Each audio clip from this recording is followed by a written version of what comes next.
Oi, gente. Hoje comecei com oi, gente, da Aline, tá? Retorno dela, 2 meses. Verdade. Largou nós aqui. Oi, gente, mas estou de volta. Foi por um motivo, uma causa importante também, mas estou aqui novamente. Que bom. E com seus doces. E muito feliz em poder participar de novo desse nosso projeto. Com o meu amigo Marcelo, da K1. É isso daí. Aline, que não repita mais isso. Não vai se repetir, prometo. E hoje uma convidada muito especial, né? Super especial. Hoje nós estamos aqui com a doutora Luciana Linares, especialista em direito do consumidor. Ó, consumidor, assistam ele, vai ser demais. Doutora, prazer. Muito prazer, muito bom dia a todos vocês que nos acompanham. Obrigada pelo honroso convite. Aline, uma satisfação conhecê-la. Todos vocês, senhor Marcelo, obrigada pelo convite.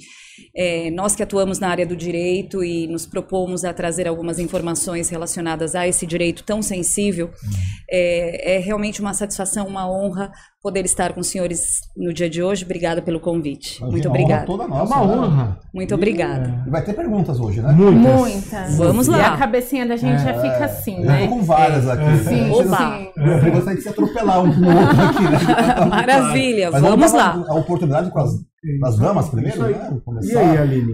Então vou começar. Fique à vontade, Aline. Doutora, o consumidor tem sempre razão?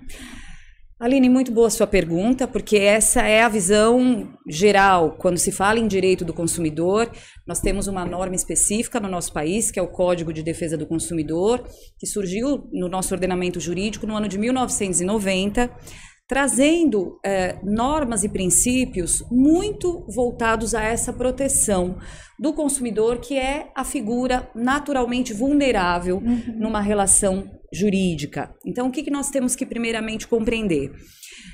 Quando se fala em relações de consumo, em contratos de consumo, numa compra e venda, por exemplo, de um imóvel, numa relação de consumo bancária, quando se contrata um empréstimo, por exemplo, planos de saúde, qual é a característica principal do consumidor, de quem contrata? É a vulnerabilidade, ou seja, eu preciso contratar um produto ou serviço de uma determinada empresa ou até mesmo de uma pessoa física, tá certo? Preciso contratar, só que eu não conheço exatamente o que eu estou contratando, de que maneira eu farei essa contratação, o que me será de fato ofertado e de que maneira esses fornecedores atuam internamente ou no mercado para melhor me atender. Ou seja, são empresas fornecedoras que detêm um alto poderio, tanto técnico quanto informacional, quanto de marketing, quanto de gestão, e normalmente se valem de todo esse poder, especialmente financeiro, para colocar o consumidor numa situação de maior vulnerabilidade, de desigualdade. Então, respondendo a sua pergunta, quando se fala que normalmente o consumidor tem razão, eu não diria que na maioria das vezes ele tem, porque existe o consumidor que vai trabalhar com a boa-fé, e é isso que deve sempre nortear o direito do consumidor quando ele leva ao Poder Judiciário uma demanda, demonstrar essa boa-fé. De que maneira eu fui lesado? Porque esse consumidor que age de boa fé, ele sai muito na frente. Agora, claro, existe o consumidor que vai agir de má fé, que vai tentar se colocar numa condição aí de supostamente lesado quando não houve essa lesão ou quando ele provocou a lesão. É o caso, por exemplo, do superendividado que, fazendo uso de uma norma, especialmente trazida ao nosso ordenamento no ano de 2022, para ajudar pessoas que sofreram os efeitos da pandemia, acaba se endividando, busca o crédito não para sair de uma situação de aperto, de uma situação de desconforto em virtude da pandemia, mas, por exemplo, para comprar um carro importado. Então, eu me valho daquele crédito que o banco me oferta, supostamente, vamos aqui trazer um exemplo, o banco me oferece R$200 mil para financiar ou para um empréstimo. Eu uso esse valor, ao invés de eu pagar as minhas contas, eu faço uma viagem para o exterior, eu compro um veículo importado. Esse consumidor não é o consumidor de boa fé. É a má fé. É a má fé. É o consumidor que, por exemplo, não pode se valer da lei do superendividamento, que é uma lei especialmente protetiva desse consumidor que está numa condição de dificuldade, especialmente porque contraiu um alto número de contratos com bancos, Mas esse consumidor que não teve a responsabilidade não pode se valer da lei. Então percebam, senhores, o consumidor normalmente ele se coloca numa situação de vulnerabilidade, mas a preocupação, especialmente do operador do direito, que vai fazer essa defesa é em demonstrar ao Poder Judiciário a boa-fé e de que maneira ele foi lesado. Essa é a característica principal do consumidor. Muito bom. Quer dizer, os bons acabam pagando pelos maus depois numa situação como essa, né? Exato, exato. Mas a boa notícia, e eu gosto de trazer boas notícias, é que quando a pessoa trabalha com a boa-fé, quando ela demonstra que ela usou de todos os meios, por exemplo, para evitar a judicialização, ela tem grandes chances. Porque o juiz, ele vai observar, né, os julgadores, os nossos magistrados, eles observam esse movimento, essa desigualdade, e normalmente a intenção, e tudo normalmente é contratado, né? Então os contratos também é uma característica muito importante dessas relações de consumo. Nós todos consumidores, e todos somos, estávamos falando há pouco, né? Todos somos. As crianças são consumidoras, todos nós, independentemente de classe social, de profissão, de CEP, não é?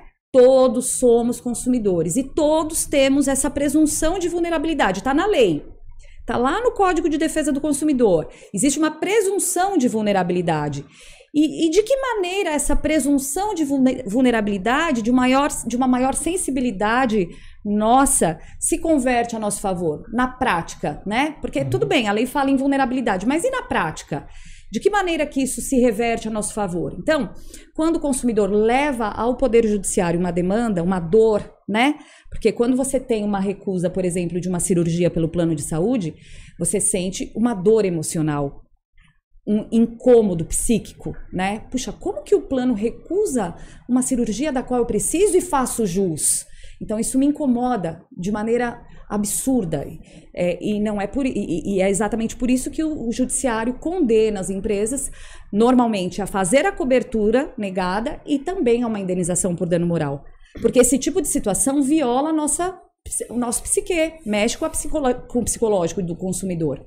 Mas o fato é que essa vulnerabilidade no Poder Judiciário, ou seja, quando eu levo ao Poder Judiciário uma demanda, regra geral, quem alega deve fazer a prova.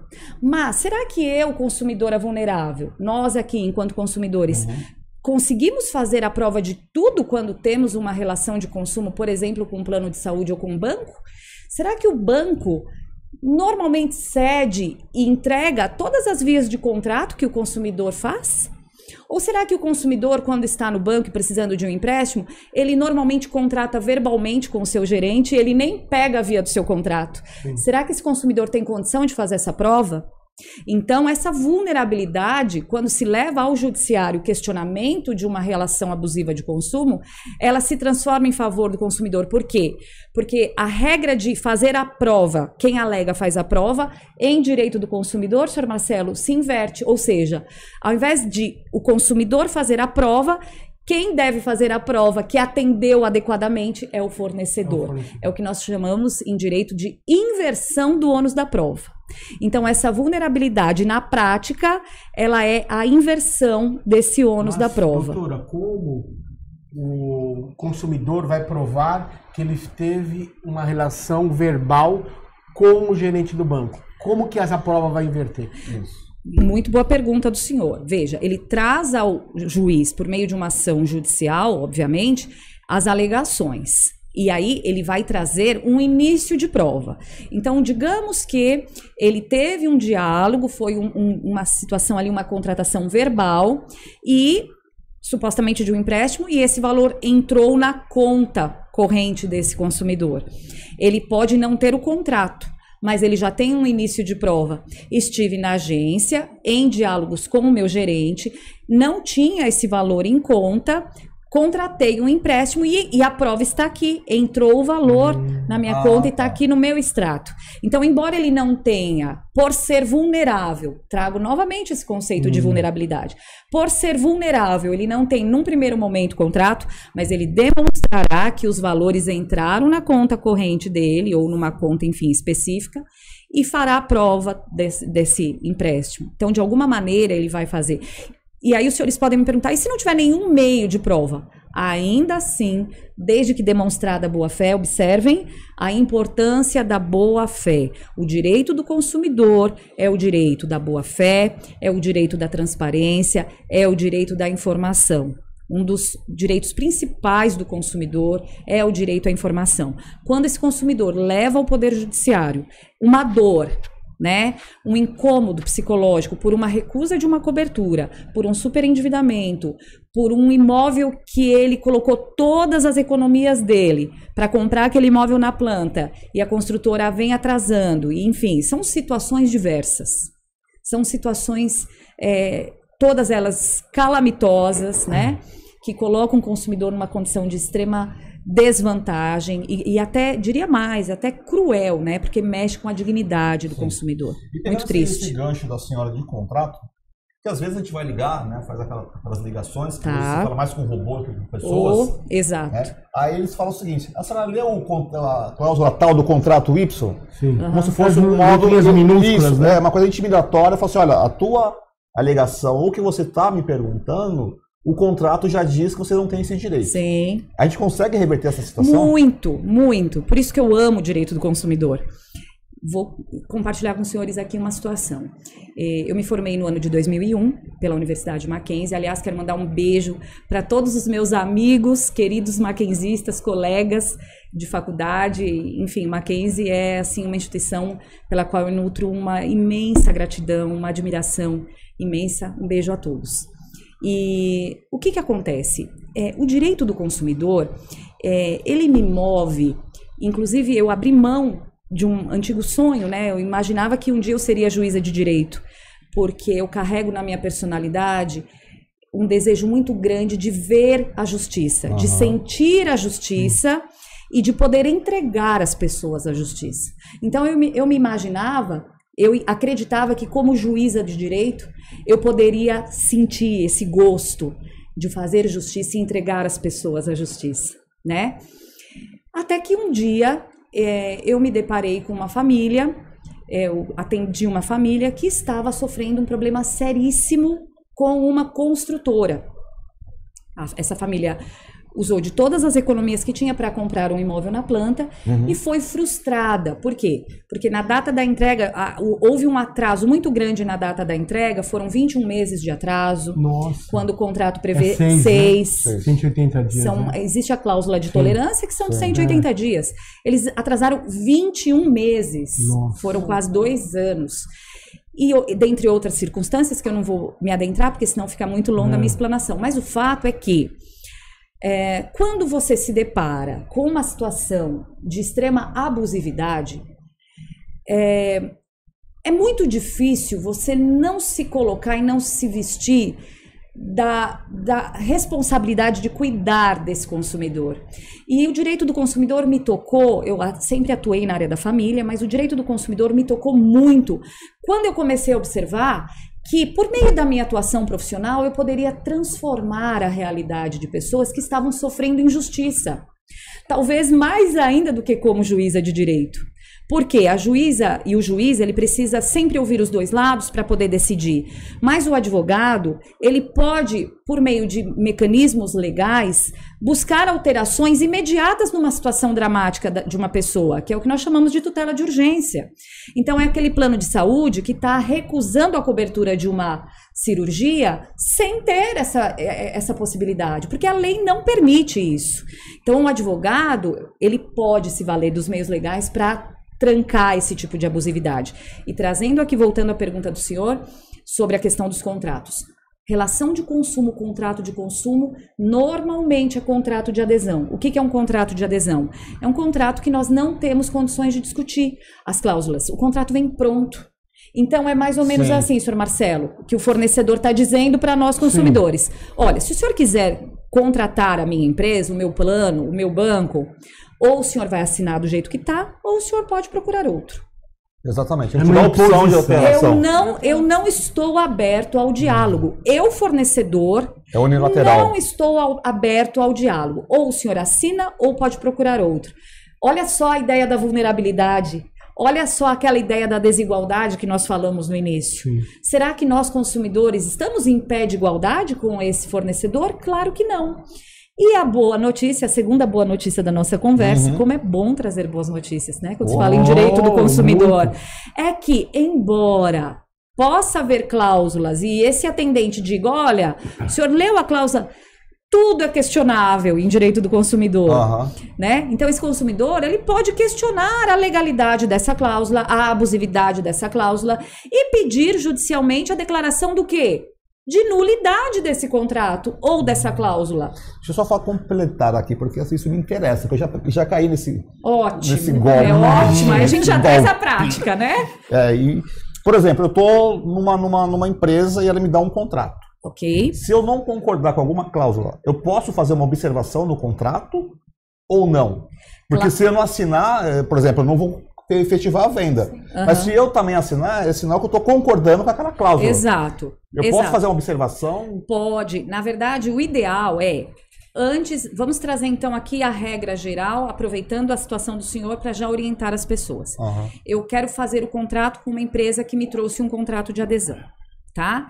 O contrato vem prontinho, normalmente com as letras minúsculas que o senhor falou. A gente não enxerga. Tem que colocar ali uma lupa, né? Deixa eu colocar. Normalmente é assim. Sim. Eu não concordo. Obviamente, apesar de ser um contrato de adesão, do momento em que nós, consumidores, fazemos a leitura e discutimos e questionamos algo, claro que é perfeitamente possível para o jurídico dessa empresa fazer a alteração. Só que é preciso o quê? Ter boa vontade e boa fé. Então, esse fornecedor, ele pode pensar assim, bom, esse consumidor, ele está atento.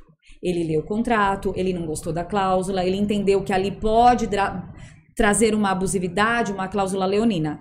Então, o que eu vou fazer? Ou eu vou impor que ele assine dessa maneira e eu corro o risco de perder esse cliente, ou eu vou me adaptar à exigência dele. Vai caber ao fornecedor. Então, aí entrega-se, né, passa a bola para o fornecedor. Fazer constar manualmente esse questionamento pode ser, mas aí... Na verdade, o senhor vai estar colocando uma cláusula no contrato e pode ser que o fornecedor não aceite. Posso fazer um adendo? Pois não. A minha empresa, a Bartz em Vila Matilde, os clientes às vezes pedem uma alteração de contrato. Nós não vamos alterar o contrato porque é uma regra da fábrica. Perfeito. Que somos uma loja que respeita a fábrica que As trabalhamos. políticas da empresa. Mas nós colocamos um adendo abaixo do contrato, adendo. O cliente mencionou isso na cláusula. Aditivo. Pronto. Perfeito. Respeitando o consumidor. Perfeitamente. Parabéns a Bartzen, porque isso demonstra a responsabilidade da empresa, o respeito da empresa com o consumidor, e esse aditamento, né, essa situação que foi inclusa aí, esses pedidos normalmente feitos pelo consumidor, porque isso é natural. Quando se contrata uma empresa como os senhores, né, claro que o consumidor vai talvez trazer ali algumas demandas que inicialmente os senhores não imaginavam, e tá tudo bem. Porque o contrato é isso, o contrato é o diálogo, é a troca de necessidades e não tem letras expectativas. Pequenas, viu, doutora? Parabéns! Não tem, viu? Parabéns, é isso aí, doutora, é isso aí. Eu quero fazer uma pergunta importantíssima puxando para o meu lado aqui. Vamos lá, Sou uma prestadora de serviços. Ok. Porém, em casos pequenos, você vai encomendar um bolo na minha loja, eu não faço um contrato de um bolo. Passando por algumas situações, agora a gente já está repensando até nisso, como os pedidos são feitos pelo WhatsApp, fica registrado lá também para nós segurarmos, né, de que não possa dar nada errado. Sou uma empreendedora que quando eu vejo, além de consumidora, eu consumo, né, muito, tudo que eu tenho na minha loja eu tenho que comprar para poder repassar. Eu vejo que tem alguma coisa errada, não deixo o cliente nem chegar à reclamação. Olha, mandou alguma coisa no WhatsApp, não chegou da forma que eu queria, porque acontece, gente. Às vezes um transporte, ele é direcionado de uma outra forma no dia a dia. E assim, eu recebo, e eu vejo, eu falo, realmente não chegou como o meu prometido. Na hora eu tento resolver esse problema, solucionar esse problema para não dar esse tipo de constrangimento nem para o meu cliente e nem para mim. Só que quando a gente chega com um cliente que você já sabe que está usando dessa má fé, Exato. e ele vai te dar problema, porque ele já te avisa que ele vai dar problema antes. Eu Sim. posso falar que eu não quero pegar a encomenda dele, recusar um pedido dele? Claro. Você, veja, você... Nas próximas compras?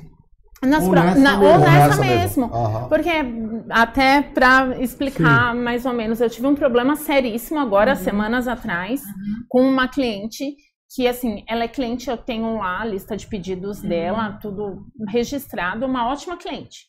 Só que todas as vezes tem uma reclamação. E aí eu penso assim, bom, se ela não está satisfeita, porque ela retorna comigo. Isso. E ela já avisa, então assim, fica registrado lá e as meninas de vendas já passam assim, olha, é tal cliente, cuidado no pedido dela, porque teve erro, já deixa avisado. Então todo mundo toma o maior cuidado. Claro.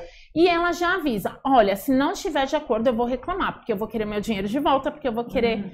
Só que, da última vez, eu não fiz devolução alguma, de valor algum, porque ela reclamou de um determinado produto que ela tinha levado, só que ela não me trouxe esse produto de volta, ela não me provou que esse produto estava com... Consumiu. E assim, como nós já estávamos em alerta por conta disso... Todos os produtos que ela levou para a festa dela foi fotografado. Foi tirada uma amostra. Olha que ponto chegamos. Peritas. Foi tirada uma amostra e foi mandado tudo para a nossa nutricionista da loja, né? Para verificar de que se ela reclamasse, dessa vez ela não teria razão. Parabéns, que dessa vez nós não devolveríamos o dinheiro dela. E foi o que aconteceu. 2 dias após a festa, ela ligou falando que os doces não estavam no padrão, que ela já tinha encomendado, que não estava no tamanho certo, que ela tinha se sentido, como se fala... Prejudicada. Enfim, ela queria o valor de volta. Como ela estava acostumada que todas as vezes ela reclamava muito e ela era bem direta no que assim, porque eu vou procurar o direito do consumidor. Eu, leiga no assunto, não sabendo, eu fazia assim, tudo bem, devolve o dinheiro dessa mulher, pelo amor de Deus, ela para de falar. Claro. Só que aí pegamos isso dela. Parabéns. Como nós falamos no início, né? Por isso que a minha preocupação no início era trazer essa parte bem basilar, bem introdutória desse direito do consumidor, que é um direito muito amplo. Nós temos situações que envolvem a prestação de serviços, como, por exemplo, a movelaria, você como uma empreendedora no gênero alimentício. É realmente um direito muito amplo, tá? E é um direito que contempla pessoas, figuras que vão atuar de boa fé, né? Como é o caso aqui das pessoas que aqui estão conosco. Camille, um beijo para você. E é um direito que também vai ter ali figuras que não vão trabalhar de boa fé, que vão tentar criar alguma situação para reverter o cenário e buscar o seu dinheiro de volta.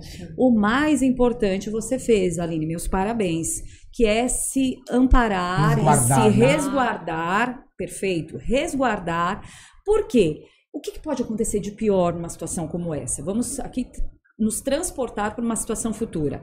Será que essa consumidora ela teria coragem de questionar o seu excelente produto, essa excelente prestação de serviços judicialmente? Eu garanto a você que não. Porque ela sabe que ela está agindo de má fé. A pessoa que é correta, que tem a boa fé, que tem a sua dignidade, que tem os seus valores, ela não vai agir dessa maneira. Primeiro que ela não vai realmente, naturalmente agir assim. E se ela pensar em levar ao judiciário, ela sabe o risco que corre. Sim. Então, não tema.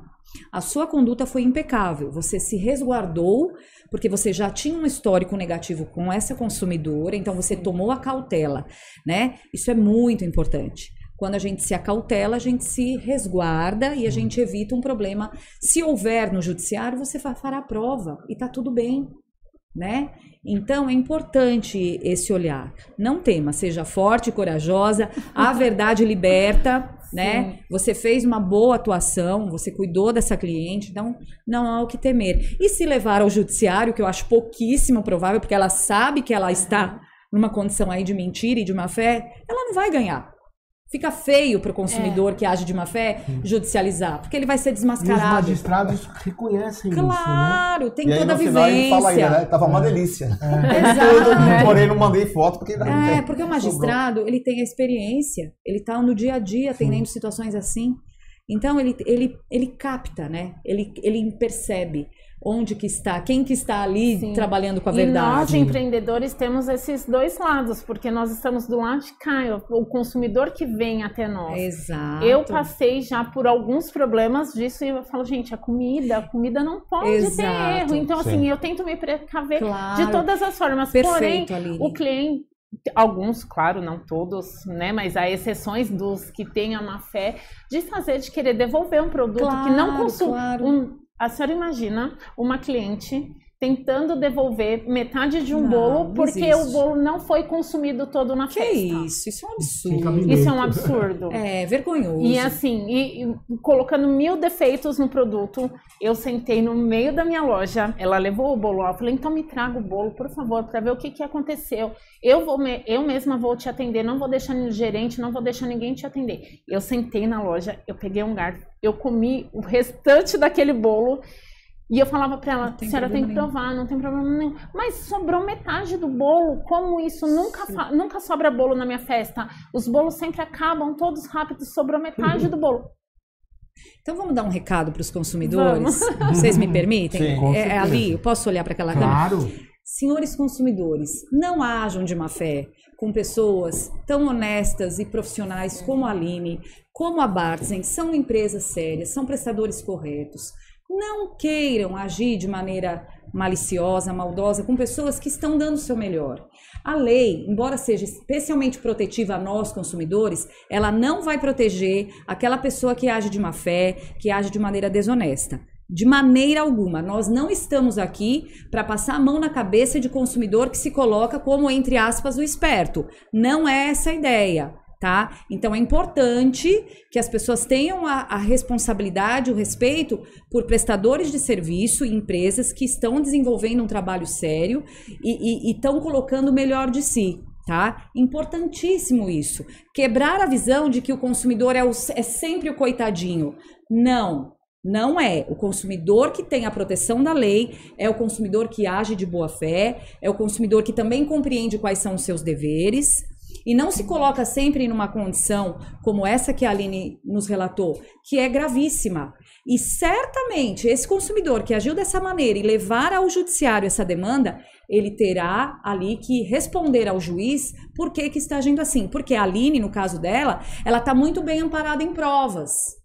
Então, Aline, é aquela nossa ideia da inversão do ônus da prova. Sim. Talvez essa consumidora não tenha como provar que você prestou um bom serviço, porque ela tem algumas limitações probatórias, mas você terá condições de fazer porque você está muito bem documentada, tá? Então é muito importante esse respeito, tá? Importantíssimo. Sim, doutora, e ela mesma deixou essa prova contra ela, porque todos os pedidos dela, era uma cliente que sempre pedia, mas também tinha algum problema, então ficamos espertos nos pedidos dela. É muito suspeito. E assim, ela já começa o texto dela assim, olha, se não estiver tudo certo, eu vou reclamar.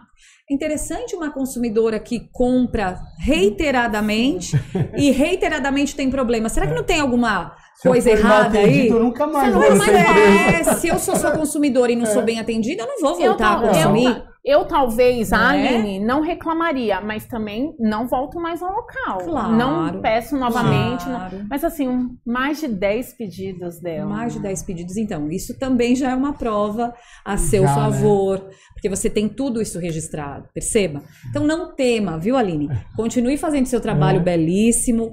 Cuidado com esse tipo de situação, você está ficando atenta, né? Sim. Olha como os clientes nos ensinam.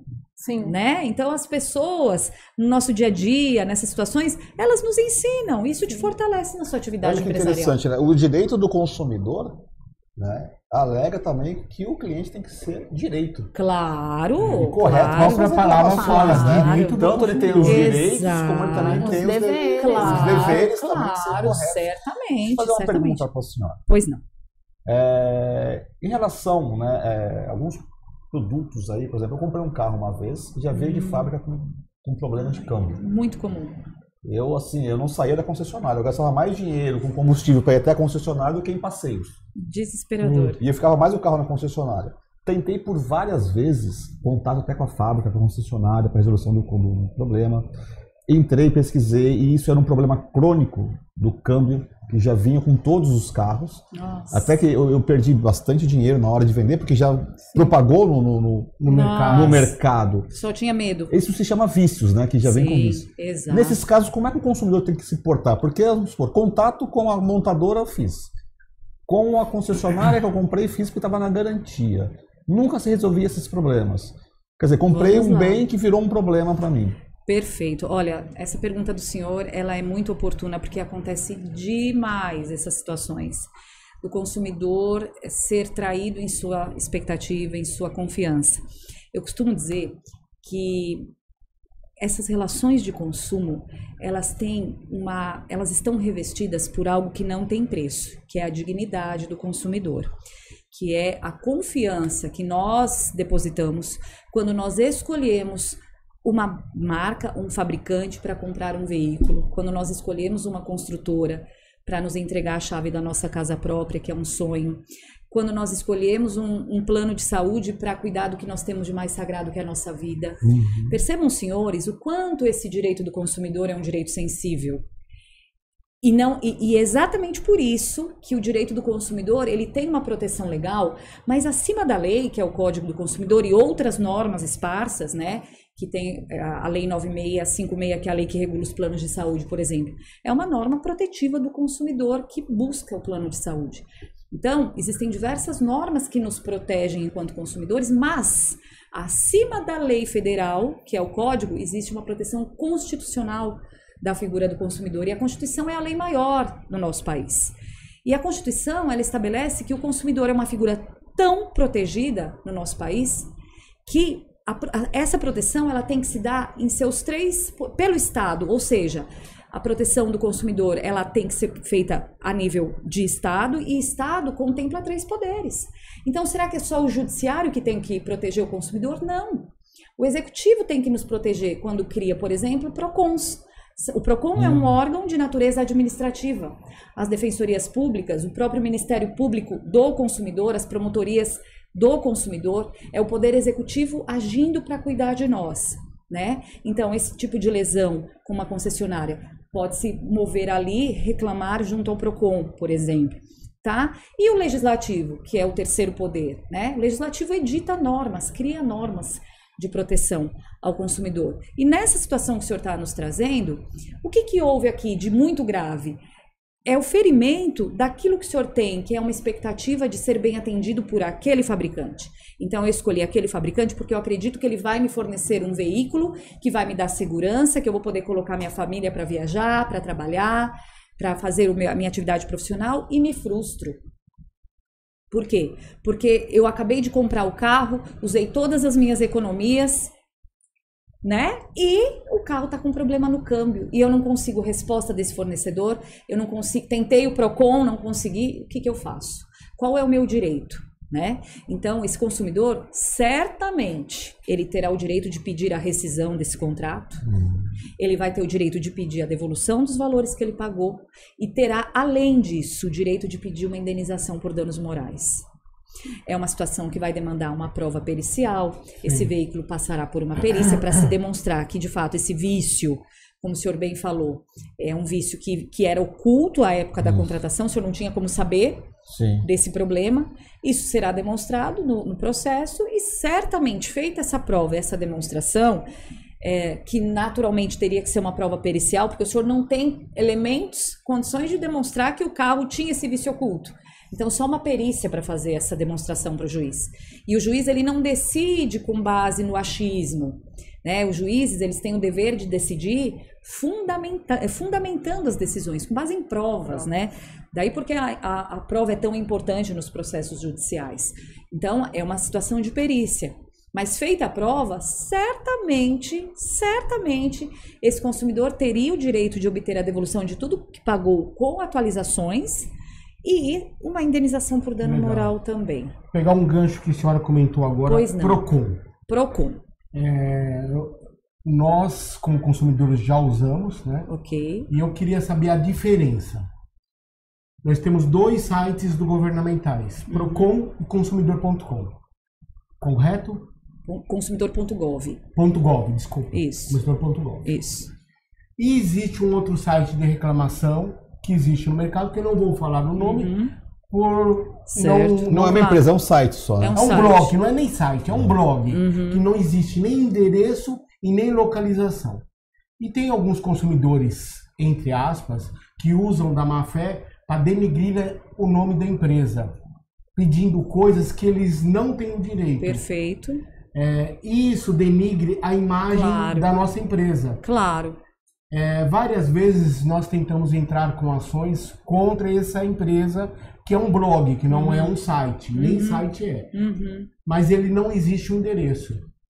Perante o consumidor que tem a má fé, que ele não foi procurar nos meios legais que seriam Procon e Consumidor.gov. Como que a empresa deve agir? Olha, é muito oportuna essa questão que o senhor está trazendo, porque é a figura do consumidor de má fé. Sim. Ou até mesmo de um concorrente. Nós não sabemos. Não sabemos. Então, claro que existe uma condição, uma possibilidade de judicializar contra essa empresa que assume esse blog, que assume o dever e a responsabilidade quando permite esse tipo de registro sem checagem. Posso considerar, doutora, que esse blog já está com más intenções? Por ele não ter um endereço para a justiça poder acioná-lo? Demonstra uma falta de respeito, especialmente com aquele fornecedor, que é o caso da Bartzen, que atua de maneira séria no mercado e que pode estar sujeito a esse tipo de situação. Então, eu penso que uma empresa, um nome sério, ele precisa disponibilizar em sua página inicial o seu endereço, o seu telefone.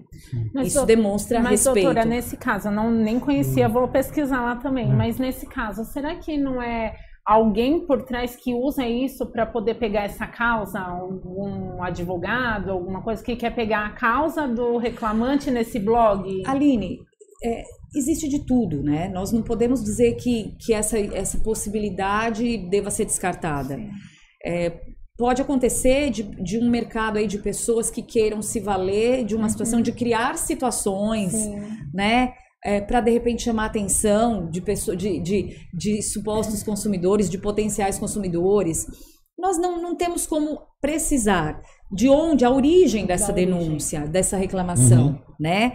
Agora, que é possível o questionamento da falha desse blog judicialmente e manejar por meio do Poder Judiciário meios para chegar a esse blog, é possível.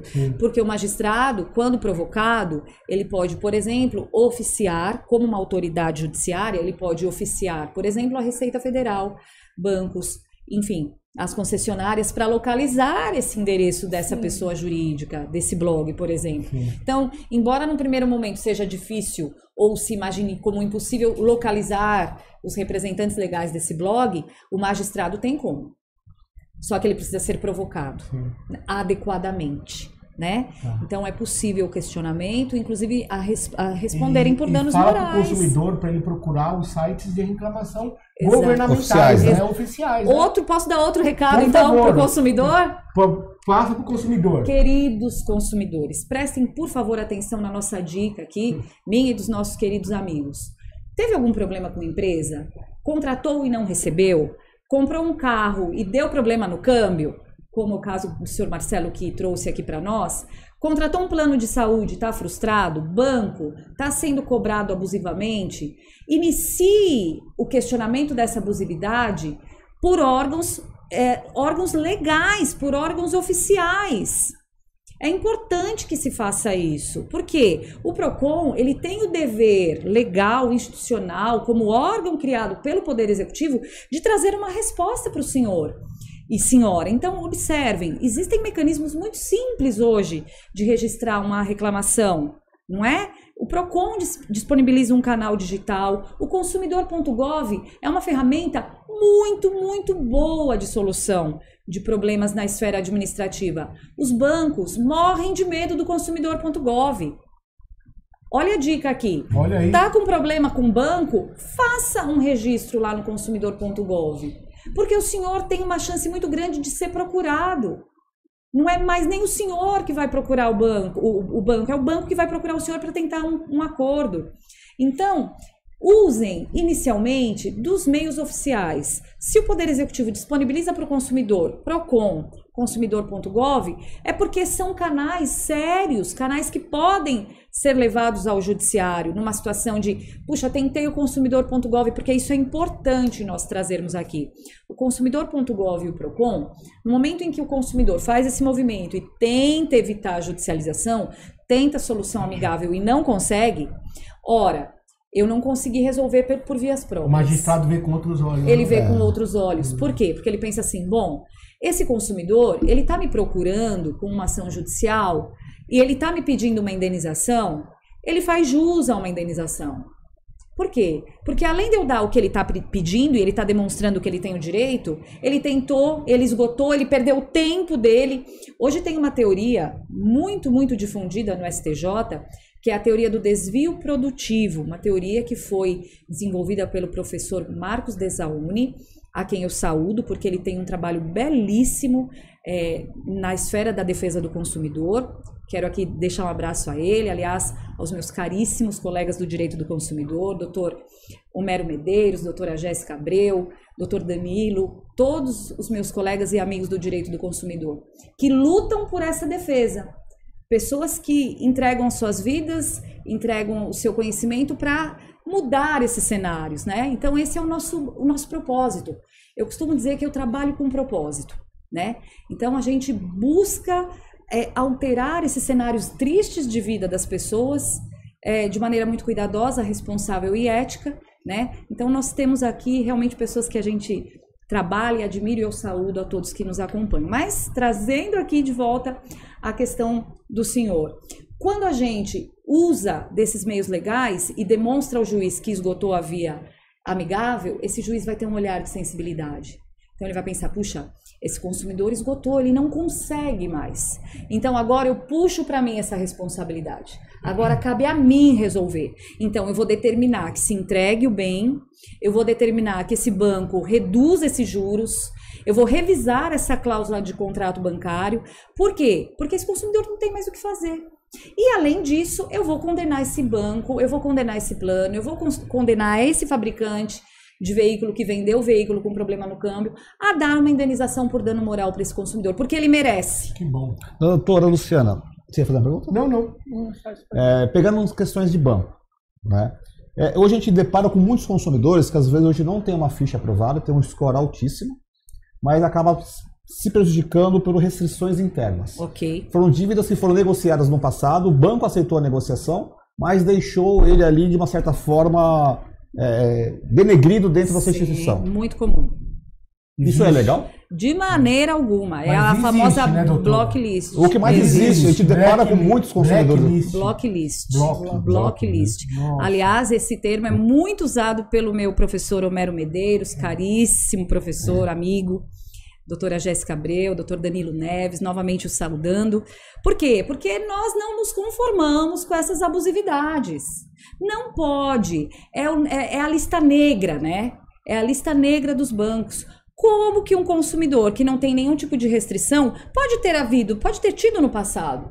Mas isso não dá o direito aos bancos de acabar com a vida de um consumidor que no futuro pode precisar de um crédito. E eles acabam. Sim. Não pode. Né? É uma frustração, é uma humilhação. Esse consumidor que não tem nenhum tipo de restrição pode ter havido no passado, mas isso não dá o direito desse banco, dessa instituição financeira, colocar esse consumidor numa situação de prejuízo moral. E é o que acontece. Infelizmente, não pode, como é que eu não consigo pode. criar prova contra essa instituição? Porque eles não vão me dar nenhum papel. Não, eles não dão nenhum papel. Mas na atuação judicial do advogado, né, dessa ação, né, esse profissional do direito, ele tem meios de solicitar por meio do juiz que o banco ofereça, traga aos autos elementos que demonstrem essa negativação. E existem, na verdade, meios, né? Uhum. O próprio sistema do Banco Central, o site do Banco Central, ele é muito, muito bom no sentido do advogado que atua nessa defesa, porque por meio dessa atuação e do conhecimento desse manejo, nós colegas, né, nós operadores do direito, temos como extrair essas provas. Outra coisa também, nós tivemos agora recentemente uma ação, vamos dizer assim, ação do governo, proporcionando até que as pessoas limpassem seus nomes. Né? Eu esqueci o nome, como que chama? Desenrola Brasil. Desenrola Brasil, isso. Exato. Esse Desenrola Brasil, ele trouxe algum ônus para o consumidor? Na realidade, não. Aqui eu diria que o Desenrola Brasil, ele foi uma tentativa do governo de trazer novamente o consumidor a uma situação de maior leveza, de resgate de sua dignidade, porque, na realidade, o que nós encontramos é uma dificuldade do diálogo do consumidor com os bancos. É uma situação em que a pessoa que está endividada, que está com problemas de restrição em seu CPF, nós sabemos o quanto isso prejudica, o quanto isso dificulta até mesmo a questão de recolocação profissional do brasileiro, né? Então, o governo, quando traz um tipo de programa como esse, é uma ideia realmente de resgate dessa dignidade. E ele sabe, o governo sabe que o consumidor, ao tratar diretamente com o banco, dificilmente ele vai conseguir condições favoráveis a uma situação de acordo. A tendência qual é da instituição financeira? É oferecer renegociações, mas com taxas de juros que vão manter esse consumidor numa condição de superendividamento. É uma areia movediça. É uma areia movediça. Nós não podemos ser românticos quando nós enfrentamos a situação de relação de consumo bancária. Por isso que o governo vem e coloca regras, né? Estipula situações ali, busca situações e elementos para que esse consumidor saia dessa condição de vulnerabilidade numa areia movediça e resgate essa situação de maior tranquilidade. Então, eu vejo como muito positiva essa situação em que o governo interfere, né? Olha aqui o poder executivo, né? Fazendo a defesa do consumidor, né? Buscando tirar. Se vai conseguir efetivamente, nós não temos como garantir, porque aí vai depender do consumidor assumir algo que terá condições de honrar. Mas que houve um movimento do executivo no sentido de tentar resgatar essa dignidade, sim, então é louvável. A pergunta, perdão, a pergunta não é nem crítica em relação ao executivo. Sim, eu entendi. Em relação às restrições internas, né? Porque houve uma movimentação muito grande a nível Brasil, né? Porque se caso, eu estou supondo, né, houve essa negociação, taxas de juros menores, e esse povo ficou com restrições internas, podemos dizer que milhões de pessoas não foram totalmente beneficiadas com essa ação. Sim. Devido às instituições bancárias. Claro, privadas. Então, mas aí nós temos que transportar essa situação e alertar o consumidor. Daqui a pouco eu chamo a câmera de novo. No questionamento na hora da negociação. Isso. Então, assim, olha, eu estou fazendo essa negociação, mas eu espero e eu quero a prova de que os senhores vão tirar o meu nome do Serasa, por exemplo. Sim. Né? Isso também não acontece para novas aquisições, para fazer o comércio girar e funcionar tudo de novo, porque senão estagna ali. Exato. O que nós temos que ter muita atenção e esse programa do Desenrola Brasil precisa também estar atento, e o ideal é que o governo também fiscalize de que maneira os bancos estão cuidando desses CPFs, limpando esses nomes efetivamente, né? Porque o consumidor vulnerável que nem sempre vai conseguir com o banco resolver essa situação da restrição. Então, esse programa, ele é muito bom, louvável, mas ele precisa ter um alcance bem amplo no sentido de trazer esse consumidor de volta, de fato, a todas as relações jurídicas, não só ao consumo propriamente dito, mas, por exemplo, a não ter restrições com seu CPF para voltar ao mercado de trabalho. Porque senão seria só uma ilusão, né? Seria uma ilusão. Então, de que maneira que o Desenrola Brasil cuida desse resgate? Tira esse consumidor da blocklist, dessas listas negras, né, nos cadastros. Então, é sim um viés importante que precisa ser cuidado. E se esse consumidor, por exemplo, fez ali o acordo com a instituição financeira e não conseguiu sair, não conseguiu ter o seu nome limpo, ele faz jus ao questionamento judicial.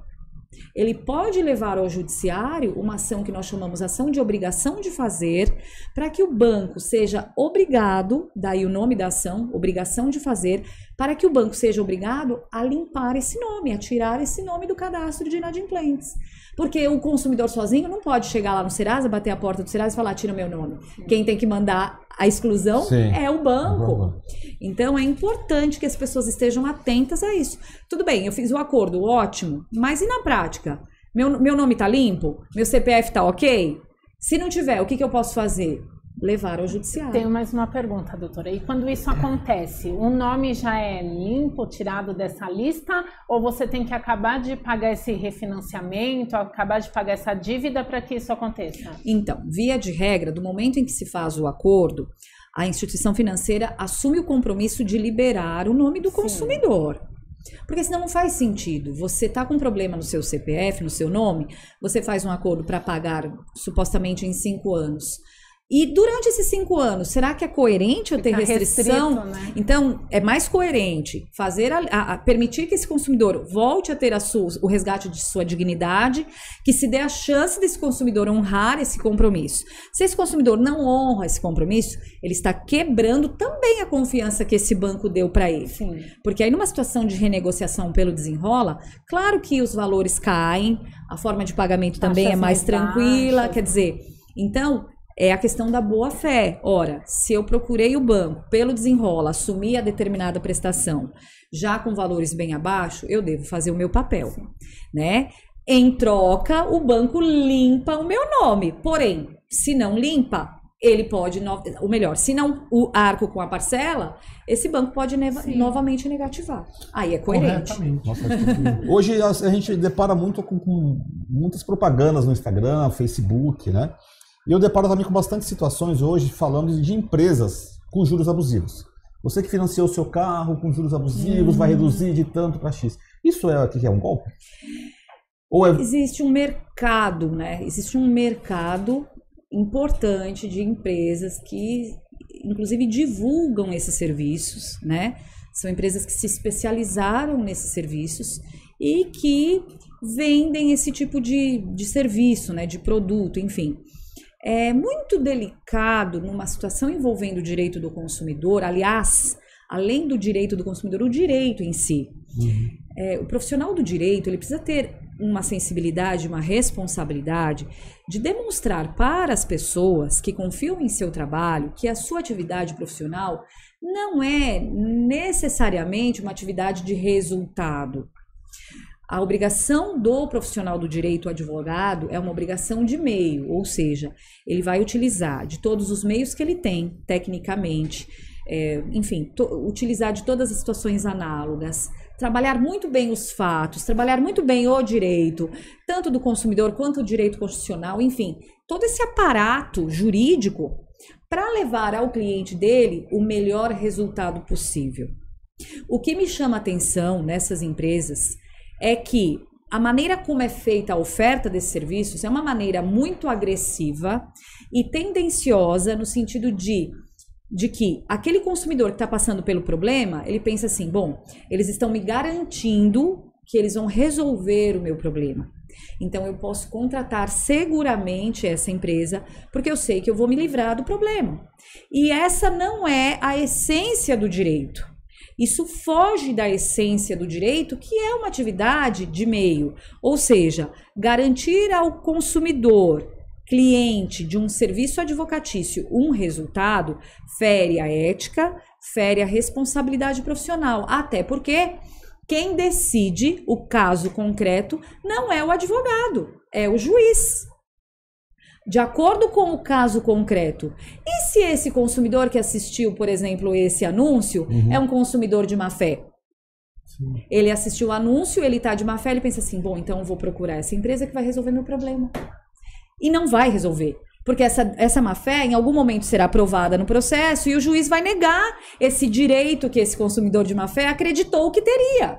Percebam o quanto é delicado esse tipo de situação, porque são empresas, com todo respeito a esse empresário, enfim, mas é importante que isso seja trabalhado e abordado para que o consumidor não seja iludido. Quem decide não é o advogado. O advogado, ele tem um papel importantíssimo na defesa do direito do consumidor ou do seu cliente, enfim, da área que for. Mas quem decide é um magistrado, é um desembargador. Então, não se pode iludir o consumidor, esteja ele de boa fé ou de má fé. E, normalmente, na ânsia de captar esse consumidor, especialmente quando se vai para um grande veículo de comunicação, isso pode acontecer. Então, fica aqui o meu alerta às pessoas que acabam se iludindo ou acreditando que vão sair do seu problema, ainda que esteja de má fé. Vamos lá. Isso, assim, com sua expertise. A senhora também é consumidora. Qual dica ou quais dicas que a senhora daria para um consumidor quando ele entra numa negociação, você fala, já está querendo me enrolar? Essa dica, agora é dica do coração, né? Foca lá. É dica do coração. Qual o cuidado que o consumidor tem que ter? Ou quais os cuidados, né? É muito interessante a gente falar sobre isso. Por quê? Porque nós somos movidos pela emoção. O ato de consumo é um ato... emoção, né? É emoção. É emoção. Aquela tarjetinha de promoção. Não é? A tarjetinha. E as Black Friday? Quando a gente chega lá na Bartzen, chega na Bartzen, maravilhoso, é uma emoção. Aqueles bolos lindos. Não é? Pois então, é aquele desejo do consumo. E é por isso que é um direito tão apaixonante, porque é um direito muito ligado a essa parte humanizada, né? Toca, né, no nosso emocional, é o desejo de melhorar a sua qualidade de vida, de proporcionar à sua família uma movelaria belíssima como da Bartzen, de altíssima qualidade. Então, o ato de consumo é um ato muito ligado ao emocional, né? O que eu recomendo?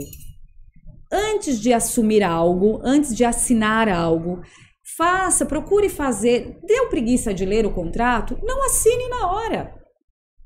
Não faça no impulso, não permita que o lado emocional fale mais alto do que a razão. Mas vou falar uma coisa para a senhora, doutora. O cliente chegou na nossa empresa, na Bartzen, assinou o contrato. Se ele ligar no dia seguinte, me arrependi, nós devolvemos. Sim, mas isso é demonstrar boa fé, o respeito ao cliente, né? Esse direito do arrependimento, nós podemos falar, né? Existe. Eu não sei, próxima. Exato, eu sei que eu não tenho tempo agora, mas eu agradeço aos senhores que me deram a honra de estar aqui nesse podcast delicioso de participar. Não, vai ficar mais delicioso ainda. Pois é, triplamente delicioso, né? Com essa equipe maravilhosa. Quero agradecer a todos vocês, ao senhor Marcelo, todos vocês que me deram essa honra. E, enfim, esse direito de arrependimento é um direito contemplado no direito do consumidor. Mas, sobre essa questão me feita pelo senhor Marcelo, a questão é como equilibrar a emoção, o desejo de consumir com o direito. Procurar não fazer no impulso, né? Ponderar. Tenho dúvida sobre essa cláusula.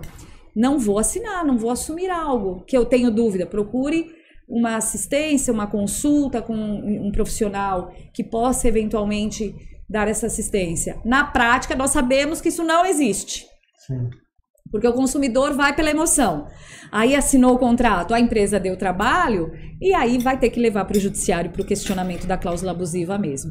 Porque normalmente os contratos são contratos de adesão. Então vai ter que se questionar judicialmente. Olha aí, doutora. Muito obrigada, nossa. Agora vamos adoçar um pouco a vida. Vamos adoçar. Com a Aline Calores. Aproveita e fala seu endereço. Fala seu endereço. A loja fica na rua Emília Marengo, 222, no Tatuapé.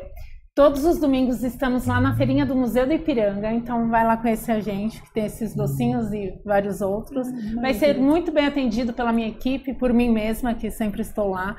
Qualquer problema, qualquer reclamação, eu mesmo faço questão de atender. E é lógico que pra vocês. Tem reclamação? Não tem. Não dá para reclamar, não dá. E doutora, alguém queira fazer contato com a senhora? Vamos lá, então. Olha, novamente eu agradeço, imensa satisfação compartilhar dessa manhã de quinta-feira aqui com os senhores. Eu no Instagram estou como @lucianalinares, sem o H, linares.adv. Quero deixar um abraço também aos meus colegas do Instituto Ives Gandra, no qual tenho a honra de lecionar o direito constitucional do consumidor. Deixar um abraço ao meu querido amigo Dr. André Jimenez, Dr. Guilherme Gandra, Dra. Ângela Gandra, meus amigos, e que nós possamos em breve nos encontrar novamente. Vamos marcar uma nova conversa aqui. Vou trazer a minha listinha também, novamente, de perguntas. Maravilha. E por falar em direito, Aline, eu posso repetir? Por favor. Não pode. Ó, tem uns docinhos aqui também que você não provou ainda. O direito de repetir. A Bartz fica na Vila Matilde, na Rua Celina 297, em frente ao metrô Vila Matilde. Temos também na Vila Madalena, um escritório lá, tá? E temos também na Portor Revestimentos, lá em Pinheiros. Isso. E você que quer conhecer também o site lá, quem é a empresa Bartz, no Instagram, né? @BartzOficial. Dá uma olhada lá. É isso aí. Obrigado, pessoal, por mais um Bartzencast. Obrigado, Aline, por ter eu voltado. Estou muito feliz em poder participar. Obrigada, doutora. Muito obrigada. Uma Linares. Você está convidado já para a próxima. Muito obrigada. Já estamos uma alegria. convidando aqui ao vivo para voltar. E já está confirmada a minha presença de novo ao vivo, com muita satisfação. E nós vamos fazer uma gravação lá na Rede Brasil também. Vamos, com tá todo amor. Quando tiver a nossa cozinha lá na Nani Venâncio. Maravilha. Tá bom? Maravilha. Obrigado, pessoal. Obrigado, um abraço. Até a próxima. Tchau.